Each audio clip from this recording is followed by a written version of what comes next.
In communication, David, there's three main things that you want to try to do. One, you want to speak to people's mind, but you also want to speak to their heart, which is their emotional center. So you want to make them think, but you want to make them feel. But that's not really enough. The last thing you want to do is speak to their will, mind, emotion, will. If you can speak to their will and cause them to, I want to do something about this. I want to get involved, or I want to contribute to this. I can't do some things, but maybe I've got money to put to this cause. That's good communication if you can speak to the mind, emotion, and will. And I think cartoons have a great way of doing that.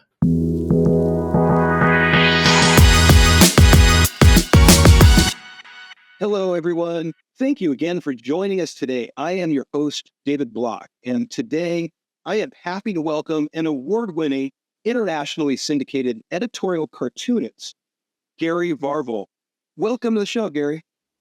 Thanks for having me, David. I appreciate the opportunity to come and talk. No problem. No problem. Glad you're here. And the way that the show basically goes, it's a behind-the-scenes tour of your career journey. And so what I like to do is go back as far as I can and ask Okay. you a little bit about your inspiration. And so I'd like to know, what were your early art influences or general influences that got you started into cartooning?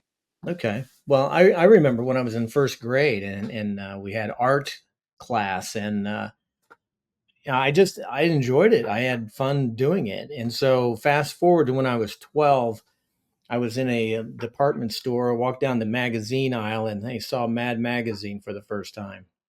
And I was like, my mind was blown. And I didn't consider it as a job possibility. I just loved looking at the work. And so I got the magazine, took it home, and then I would just practice drawing on, just looking at the cartoons, not copying, but just looking and then just trying to draw what I was seeing.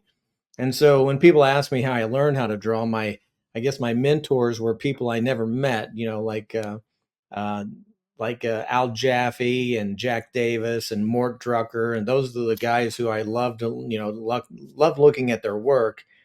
So then, when I became a freshman in high school, 15 years old, um, the school newspaper. That was back when newspapers schools had newspapers. And on a Friday they would come out with this paper, and it was just 8.5 by 11 folded. It was just small, but I remember they had a cartoon contest, and I entered it, and I may have been the only one who entered it. I don't know, but I know there was one other guy. But anyway, I won as a freshman. I won, and so I got to be on the editorial staff, and so then I got to draw cartoons periodically for the newspaper. And fast forward to my senior year, I became the sports editor as well as the cartoonist. And so it was my junior year. We had a lady from the PR department at the Indianapolis Star come out and give a speech to our journalism class. And when she saw my cartoons in the school newspaper, she wanted to meet me. And she recommended that I contact the cartoonist at the Indianapolis News, a guy named Jerry Barnett. And so I had no idea at 17 years old when I picked up that phone to call him, and my teacher made me go call him right then, which I appreciate her for doing that. If it had been left up to me, I was such a procrastinator. I don't know if I'd have gotten around to it. Anyway, I called him, and I didn't realize that phone call was going to change my life. But he wanted me to come and see him at the newspaper.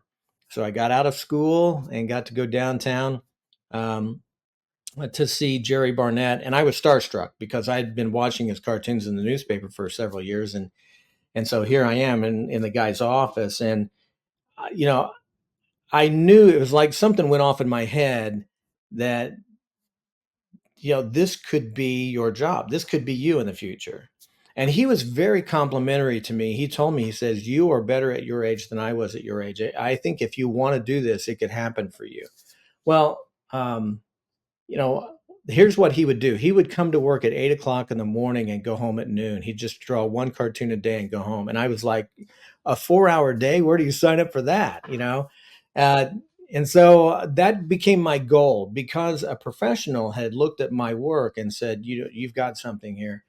He recommended I go to John Herron School of Art. So after I graduated from high school, that's where I went. And in my second year there, so I declared for the advertising portion of it. They had fine arts or they had advertising, and I did the advertising thing. And I benefited from especially the life drawing classes and some of the design classes. I really benefited from that. But after the second year, I sat down with a counselor and he said, "So what do you want to do with your art career? What's your goal?" And I said, without even hesitating, I want to be I want to be an editorial cartoonist for a major metropolitan daily newspaper. And he said, "What are you doing here?" And I said, "That's what I want to know. What am I doing here?" Um, so I decided I was going to take a year off and see if I could get a job in a newspaper, because that's where the jobs were.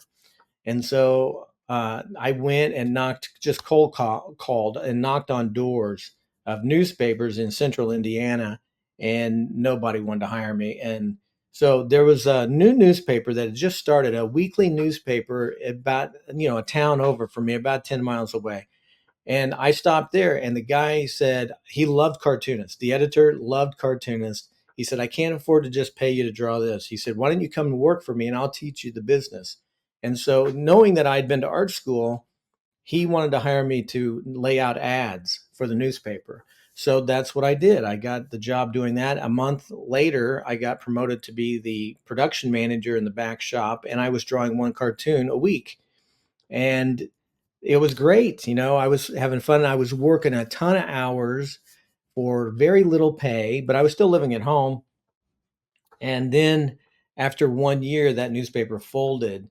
Now, I had kept in contact with Jerry Barnett at the Indianapolis News. So, every couple of months, I just call him and just say, "Hey, I'm doing some more work, and I'd like to show you some stuff that I've done lately." And he would always say, "Yeah, come on up." And so I didn't overstay my welcome. I didn't wear him out. Just, I spaced it out. But, and then after a year, the newspaper folded, so I called him and I just said, "Hey, if you hear of anything, I'm looking." And literally, it was just a couple of weeks later, he called me and said, and this shows you, to me, this shows me the timing and the planning of God in my life, because there was an artist at the Indianapolis News who worked in the newsroom, and right at the time I needed a job, he quit to start an ad agency and he left the newspaper business. And so Jerry Barnett recommended me for the job. I did an interview. They had me draw on the spot. So you had to know how to draw, obviously. And they hired me the next day. So that was September 26th, 1978. And what would have been my senior year, I was working at the Indianapolis News.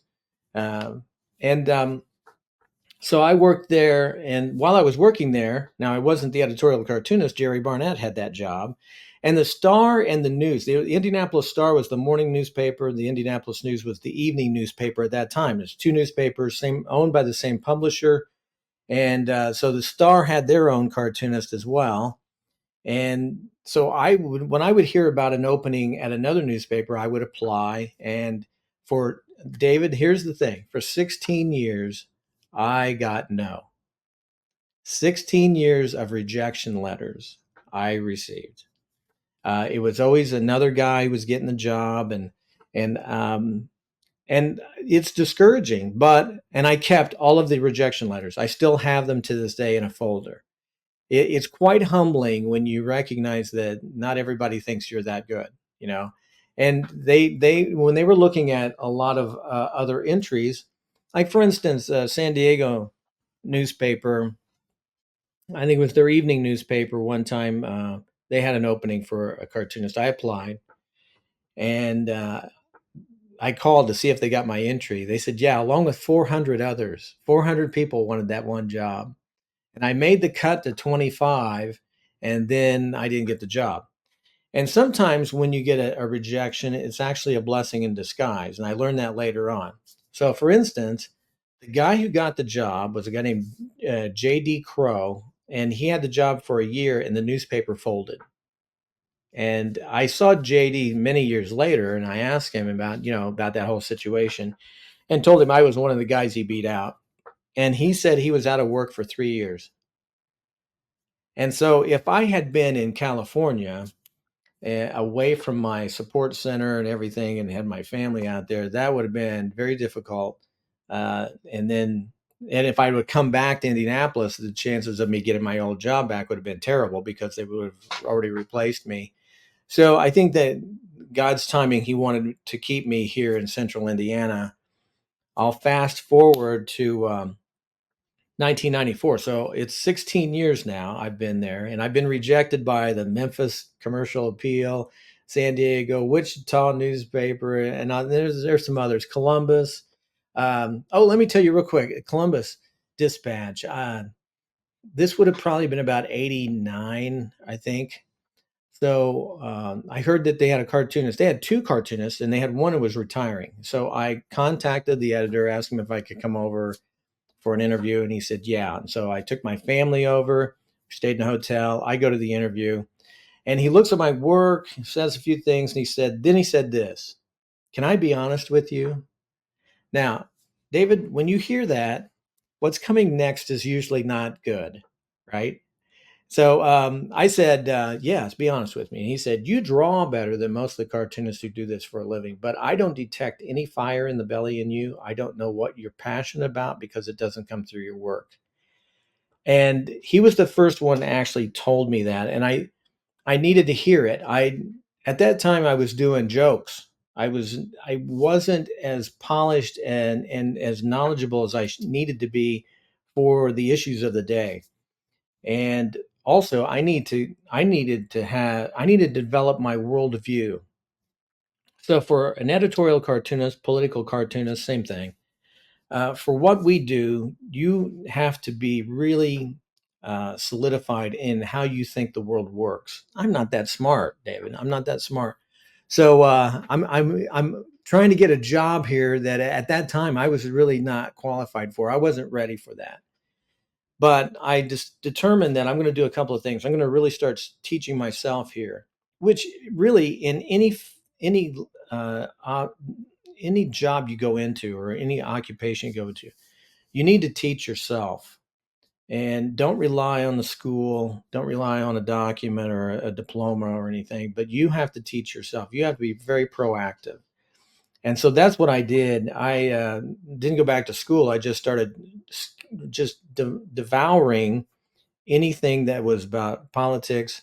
And also I made a habit of starting to read the Bible every day. I'd read a chapter a day.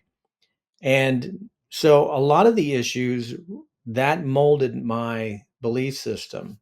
So I say now that I have a biblical belief system or a biblical worldview about certain things. So the culture is always shifting.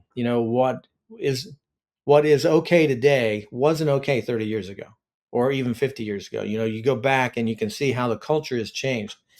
But the Bible never changes. And so I decided that's, I feel like that I don't have enough faith to be an atheist because I think that it takes a lot of faith to believe that there is nothing and then there is an explosion from nothing and then you have order out of nothing. I would rather believe it's easier for me to believe that there is a creator who created everything and he set the rules for everything. And then he created me, and I just need to read the owner's manual on me. This is what I need to do. So I did that. And then, so I'm continuing to draw cartoons on my own. And also, I was during the 16 years I'm at the Indianapolis News, I'm drawing a cartoon called Quips on the front page. And it's just little jokes about current events. And then I became the chief artist of the newsroom. So I was, drawing these big page illustrations and all kinds of stuff just to get people's attention so they would read the stories that we were writing. Anyway, fast forward 1994, the cartoonist for the Indianapolis Star takes retirement, and he was 86 at the time. And his name was Charlie Warner, won the Pulitzer Prize in 1939. And so he was going to retire, and I applied for the job and waited, and then nothing. And then I asked somebody at the Star, I said, are they interviewing over there? And they said, oh, yeah, they've interviewed 3 people. Well, they hadn't interviewed me, and I'm in the same building. And so what would you think? I thought, well, they're going to get somebody from outside, some big name. And then wherever that guy comes from, then I'll apply for that job. And, and at that point, I really had no expectations. And it was a little disappointing because I thought, at the time, I was 37 now, and it had been 20 years since I first got this dream that this is what I wanted to do. And I thought, this is not going to happen for me. But God had another plan, I guess. So, yeah, I prayed, and then I just decided, okay, I'm just going to give up on it. And then I took a vacation. I still remember it was a Tuesday. I'm in my house, and my wife answers the phone, and she says, "It's the editor for the Indianapolis Star." So I get on the phone, and he talked to me, and I thought this was my rejection call. I thought this was, I thought he was going to tell me thanks for, and he said, thanks for applying, and it's been a long process. And I thought he was him hawing around to get to the point where he said we've decided to hire this guy. And then he says, we've decided we want to hire you to come and be our editorial cartoonist. I about dropped the phone. I really didn't think that that was going to happen for me, but I said, obviously said yes. And it was, it always been a dream. And then it became a dream to come true. And uh, the Bible says that a desire in the heart fulfilled is sweet to the soul, and it was sweet. It was sweet. But at the time, anytime you get some big position like I just got, there's there's a learning curve, and there's also a comfort curve as well. So when you first get it, you just don't feel confident, and I didn't feel confident. I was trying to do my best, but I was second guessing myself. And the editor really kind of shepherded me along. And like any job, it's kind of a probationary time, to see if it's going to work out. And it worked out. I finally figured out how to do this job. There's no schools that teach you how to do political cartooning.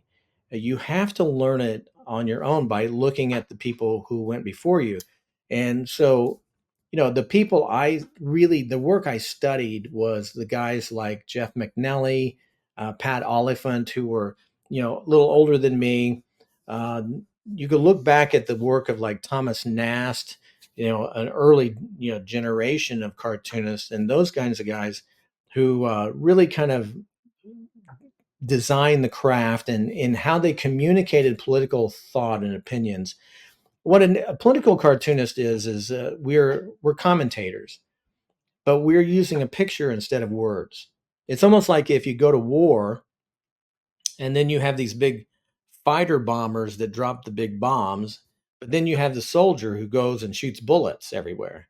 So a columnist is like a guy, an infantry guy shooting bullets everywhere, and he takes a lot of bullets but to do what he wants to do. But as a cartoonist, I'm the bombardier who's just dropping the big bomb, and if it misses the target, you look stupid.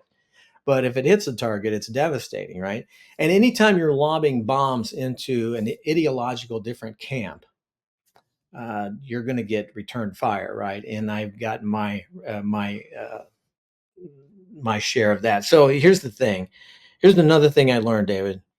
Anytime you're doing anything creative, you better just you got to grow a thick skin because you're going to have critics.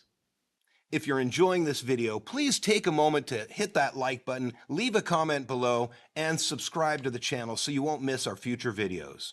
Thank you. I would like to know, how you develop your style of cartooning. Obviously, it's just by looking at everybody else and taking in what's been done before you, as you said before. But was there a particular way that you went about, creating your particular style? Well, that's a great question.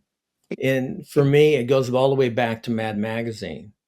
Yeah, And I was also a guy who loved animation and cartoons on TV. So Saturday morning cartoons back when I was a kid, oh, they were the best. yeah. You got Bugs Bunny and Daffy Duck, and then you have like Dudley Do Right, and you have Rocky and Bullwinkle. All of those cartoons that were just from the masters of how to draw. I mean, they weren't teaching you how to draw; they were just showing me, and I was seeing the possibilities, of what you could do with the human form.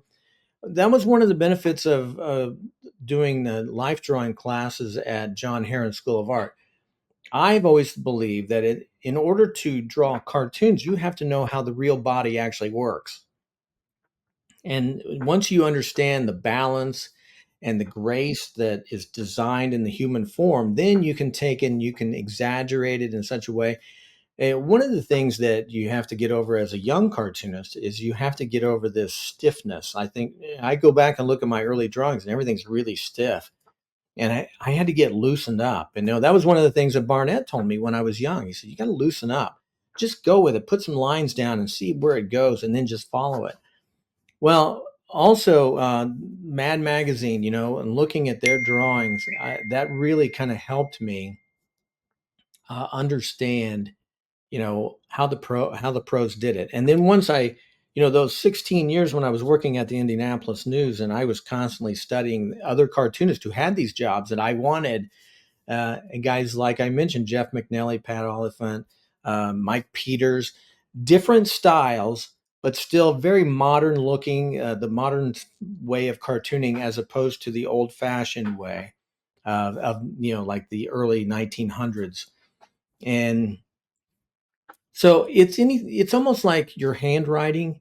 You kind of practice and you do things, and the more you do it, you kind of come up with your own way. So, like for instance, um, how do you draw hands, or how do you draw, noses, and then you try several different things. What looks good for you, and some things where it didn't look good for me, and then sooner or later it just your own style kind of comes out. It's like your handwriting. And I have people say that I know your cartoon without seeing your signature. That's the ultimate compliment, really. It's And awesome. Yeah. it's not something that I think, maybe there are cartoonists who said, okay, this is the way I'm going to draw and this is what I want to kind of be my signature look. Um, but for me, this is, I looked at some guys' cartoons like in Mad Magazine, and I thought, I don't want to draw that way. I don't like the way it looks. And then this guy, I like the way he looks, and I can't be him. I got to be me. But what does that look like? And it just kind of comes out, just practice. Um, and you can see my work if you go back and look into especially like in the 80s and 90s. There was a transition. I changed over time, and that's with anybody. If you look at, like, for instance, the early cartoons of Garfield, Jim Yes. Davis, Right. another Hoosier here in Yes. northern Indiana, and his early cartoons of Garfield look nothing like they do now. They just Right. changed, Very very much quick. so. Yeah. I think it was Albert Einstein who said genius is the ability to hide your sources, Right. which I think Yes. is right, because everybody's influenced by somebody else. There's nobody who's an ultimate original. Even Right. like for instance, you can look at Bill Watterson. I think is probably the greatest comic strip cartoonist. Uh, and he didn't pay me to say that. I've never met him, and I probably never will meet him. But that he just is. But he was strongly influenced by other cartoonists before him, especially Walt Kelly, and Pogo. I think he even admitted that one time. Right. But so we're all influenced by somebody else. And Yeah. then here's the interesting thing: down the road, somebody's going to be influenced by what we're doing, Right. and that's pretty cool. Scary to think of Yes. that. No, that's very true. So let me just let me move on just a little bit. I'd like to know Sure. about if there was a specific series or a cartoon that you're a part of, like the Path to Hope on the child property, that made a big impact on your Yeah. career. It was too for your career. Yeah. So interesting you brought that up. So that was I had an editor who told me that they were willing to blow out the whole editorial page, just give it to me and let me draw a graphic novel. And he saw in some magazine some cartoonist had done that and thought it was pretty effective in telling a story. A few years before that, I had met a guy named Jay Height, who was the executive director of Shepherd Community, which is in Indianapolis. It's a ministry to young kids. They have after school programs, and it's developed into, they have actually a small school there as well. And it's in a low income neighborhood. And so they're ministering to children there. They also provide like 3,000 meals a week. So they're feeding them as well. And so I thought, what about merging these two ideas? I would do a graphic novel on children who grow up in low income homes, uh, and and then see if we could find somebody who has come through that program and found the path to success, path to hope. And so that was the genesis of the project. I went and spent several days at their ministry just after their school. The kids would come, and I would just talk with a few of them, and then they arranged for me to talk to some people who are now adults who had come through the program. And that story was easy to tell because I was just interviewing them and then writing down the notes and then putting together the story. And then we ran it, and it started to grow because people started calling me and saying, "Have you heard about this program and this program?" And so I started going to those different places. One of the problems with that people who are in living in low income neighborhoods is there's lack of food. There's no grocery store in their neighborhood, and so they'll have to ride like two different buses to get to the other side of town to where there's a grocery store. And so I rode the bus for 2 days. My job was, I didn't take it. I didn't draw a cartoon that day. I got on the bus and I rode it until it was done. Came all the way back, and then I got on another bus and I would talk to people on the bus, and I would meet individuals and I would tell their story. And so we did this, and it turned into 11 parts, 11-part series. And I did a class on poverty and generational poverty, which is actually three generations: as grandparents, parents, and then children. Um, and to understand what it is that they're going through, and their main goal is survival. And it became, I guess, pretty successful because I won 3 national awards that year that I did that. And I think because of that path to hope. And so I won awards that people didn't think I would win, like the John F. Kennedy, the Robert F. Kennedy Award for journalism, for cartooning, I should say. Uh, that usually goes to somebody who's not a conservative, and I'm a conservative cartoonist. That usually goes to a liberal cartoonist. But I was telling the story of people in need, and that was something that was attractive to them, and they wanted to reward that kind of work. It was a lot of work, but it was so worth it, and it was so different than what I normally do as an editorial cartoonist. It was just, and so that's another thing I learned.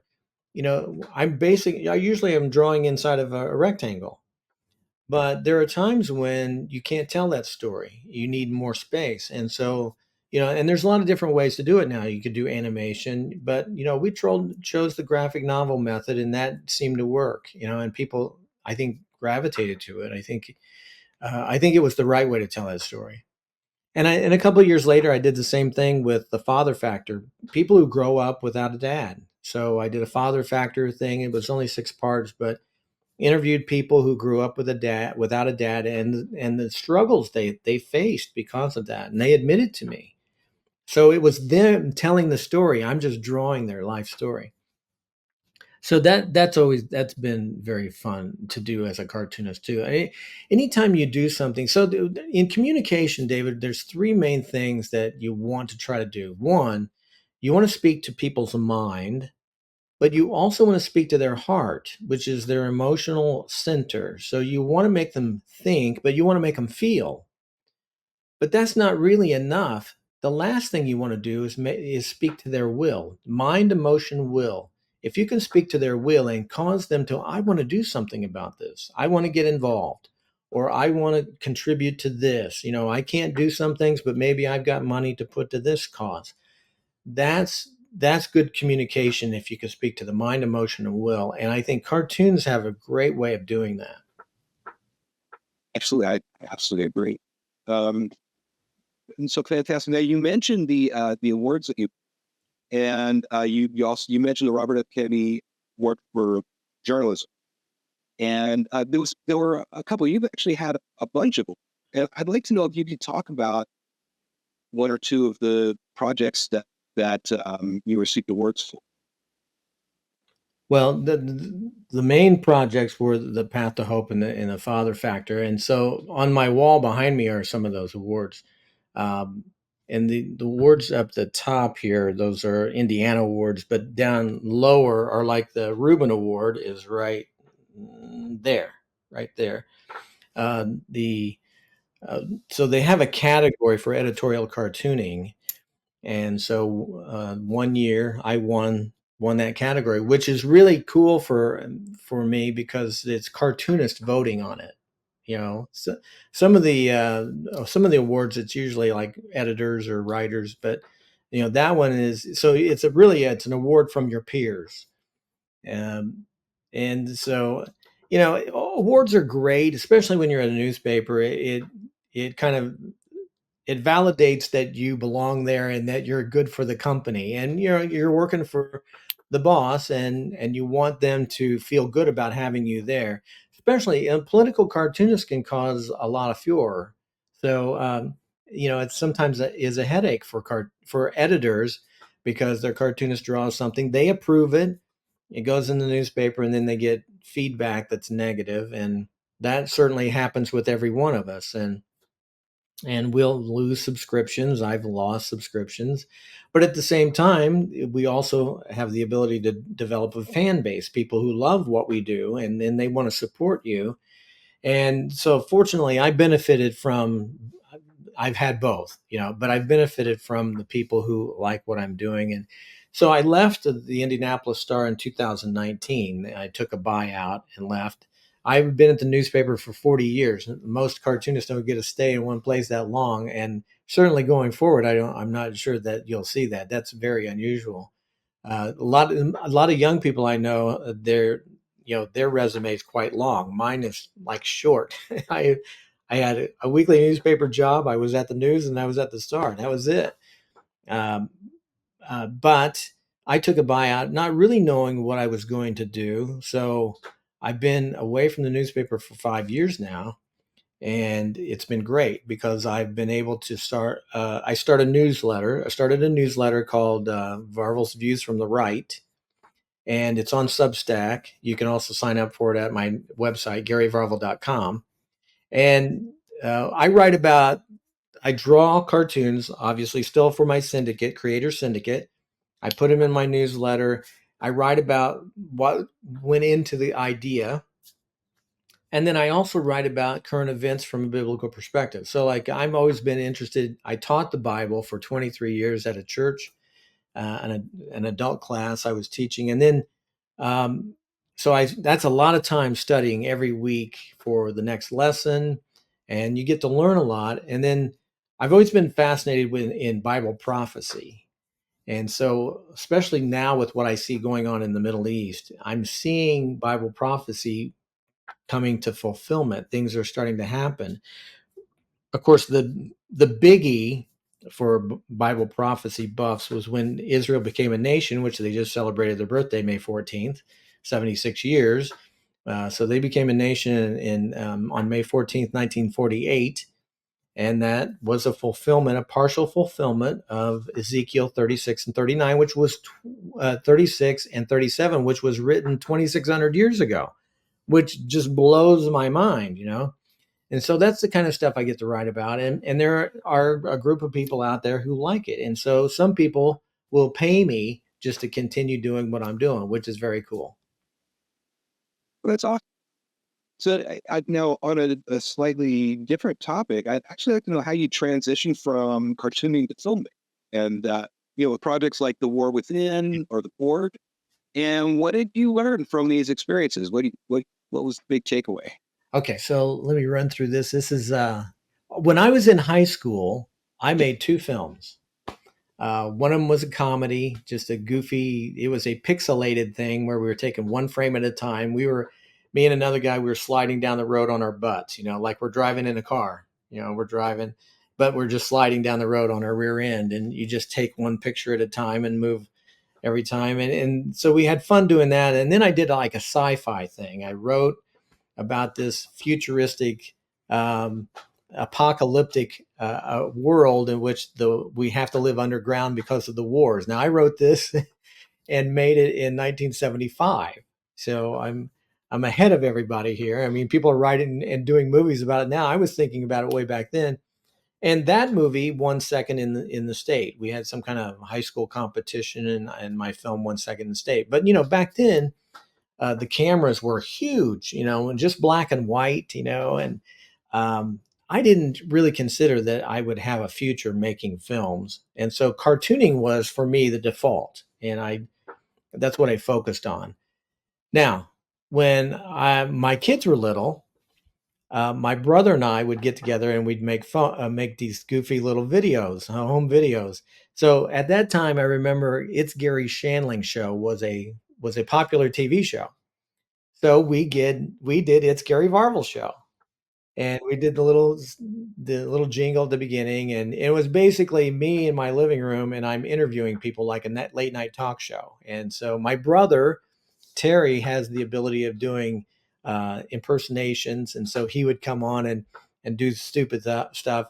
And so my kids were little at that time, and my oldest son Brett was 5 years old, and we had him in one of the episodes. Just had him, a little cameo. And so fast forward a couple of years, and he's older, and he wants to borrow the family video camera. Okay, so I let him borrow it. He starts making these goofy videos. And then his brother is 5 years younger than him, and he gets him to make videos with him. So he's operating the camera. They're both filming one another. And when he gets to high school, he learns how to edit. And I bought one of the first iMacs, the dome one, and it came with iMovie on it. And he started editing videos. And when he was a senior, he edited a video, shot and performed in a movie, just a short film called Crossroads, and he entered it into a film competition. It was a arts competition for high school, and he won first in the state for his video. He did it all on his own. I operated the camera sometimes when he was acting, but he did it all on his own and won first in the state. And he felt like that's what God wanted him to do. So he went to Ball State University. He won the David Letterman Scholarship twice, and he won an Emmy Award for directing while he was up there. Then my youngest son, when he gets into high school, he wins this competition, this statewide competition for video as well. Goes to Ball State, wins the David Letterman Scholarship twice, and it goes into TV. Now, Brett didn't go into TV, but Drew did. And Brett's main thing, he when he was in high school, he wanted to be an actor. And I kind of encouraged him, why don't you become a director and you put yourself in your own movies? Because when you're the director, you get to control everything.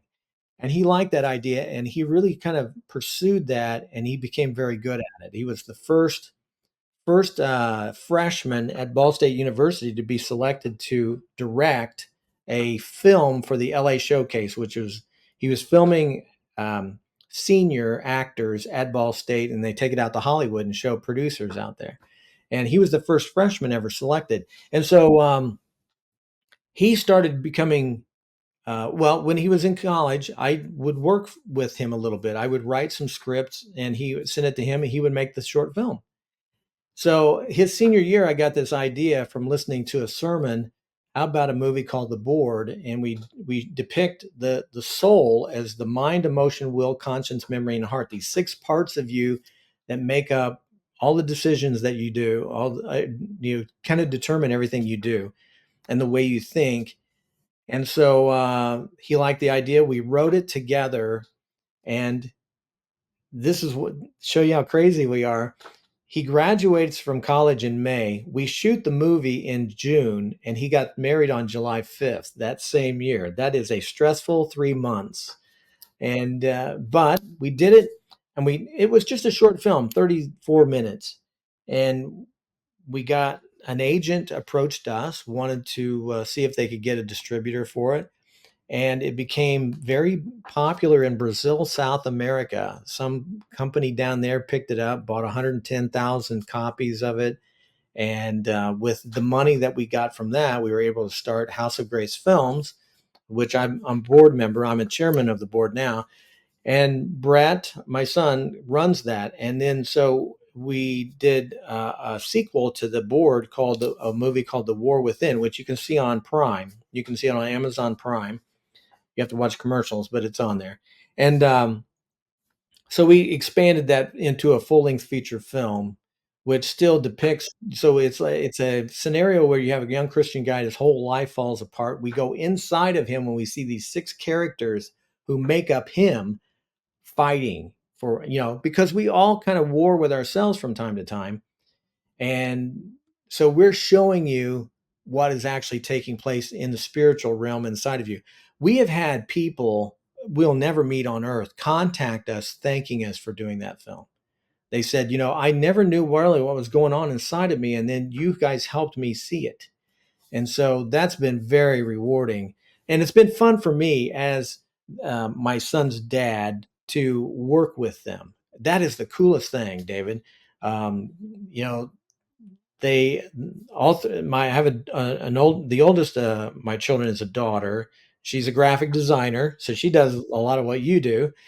And then my 2 sons are both filmmakers, and they in this we just finished a movie that's going to be in theaters, like I mentioned earlier, Disciples in the Moonlight. And in the movie, my sons play brothers in the movie. So Brett and Drew play JJ and Nate, and it's great seeing them on film together. They're so good. And when I think back to when they first got started and the silly little videos that they were making, but you have to do those in order to get where you are now. And just like I had to start off drawing these goofy little drawings that didn't look very good, but you have to do those before you can get to the point where you do any kind of award-winning art. But it's the journey is so much fun. So I've enjoyed that part of it. At this stage in my life, I'm still involved, but not to the degree that I was earlier in their career. So my hope is for the 2 of them to become like the Varvel brothers. Like you've got the Irwin brothers, and you've got there's several different brother teams who do video kind of stuff, movie kind of stuff. Speaking of the Irwin brothers, they made American Underdog, which Brett, my oldest son, is in that movie. He plays the part of Coach Mariucci, who is the Green Bay Packer quarterback coach who fires their quarterback, who was the start of the show. That's great. Warner is his name. Wow, excellent. Excellent, excellent. Well, we've actually made it right to the end of the show, and I have actually one question left for you. Okay. And I want to say, first of all, thank you so much for your time. Thank you for being here. Thank you. And so my final question for you is on the topic of advice that you might have. So for students that would be interested in becoming editorial cartoonists, or just moving into that end of the creative industry, what's the most important piece of advice that you might give to either high school students or college students coming out and going into the industry? Okay. That's a great question. I wish I had a better answer because it's probably different for everyone. For instance, let me kind of run through this quickly. For the field of editorial cartooning, Yeah. as long as going all the way back to Ben Franklin, it was they were hired by newspapers. They were employed by newspapers. Newspapers, funded them. But newspapers can't do it anymore. Newspapers are bleeding money. They don't have the money. They don't have the resources they once had. Cartoonists were a luxury that, at one time they could afford, and then newspapers can't afford it anymore.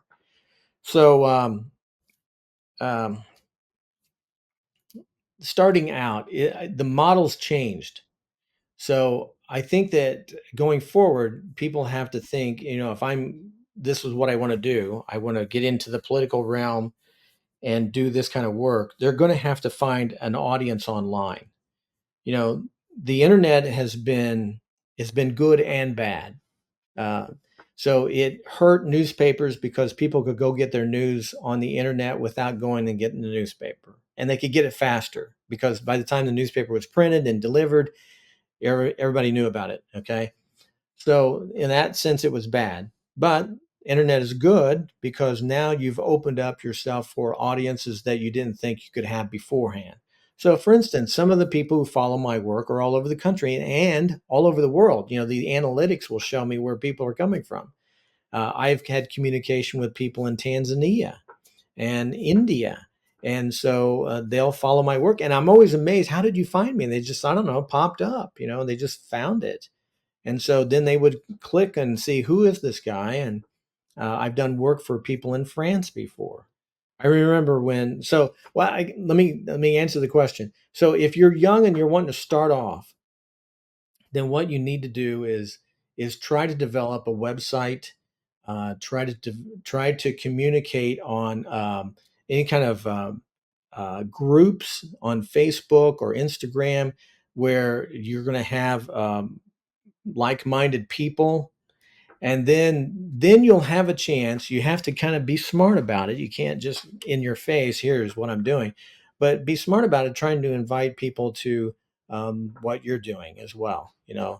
And if you're good, that's the key. You got to be good at it, you know. And people know, they don't know how to explain what's good, but they know it when they see it. And so that's the thing, you know, like American Idol. In the early part of the season of American Idol, you have these people who are terrible at singing, and they get upset. They're passionate about it, but they get upset when the judges tell them, you can't do this. And so it takes passion, but passion's not enough. You have to actually be talented. And your parents, you expect them to tell you you're talented, but when you really know it is when somebody who is actually in the field tells you you've got something here, you know. That's when you know. And I had that early, and my sons had that early as well. They had professors who were telling them, you've got something special, you got some gifts here that we can't teach, just instincts that and so that's, you know, that's the thing. If you've got that kind of talent, and you need to cultivate it. You know, if I'm talking to dads here and moms, cultivate your the talents your children have. So as their dad, I didn't push them into cartooning. I kind of sat back and saw what were they good at, what did they enjoy doing, and then tried to encourage them in that and tried to help them in that. Let me see, what can I do to help you get to where you want to go? That's my job. And then at some point, I become less and they become more, right? So they have to become their own. And so that is another thing I would encourage people to do. But yes, if you can get a website and then communicate with other people out there, networking is also very huge.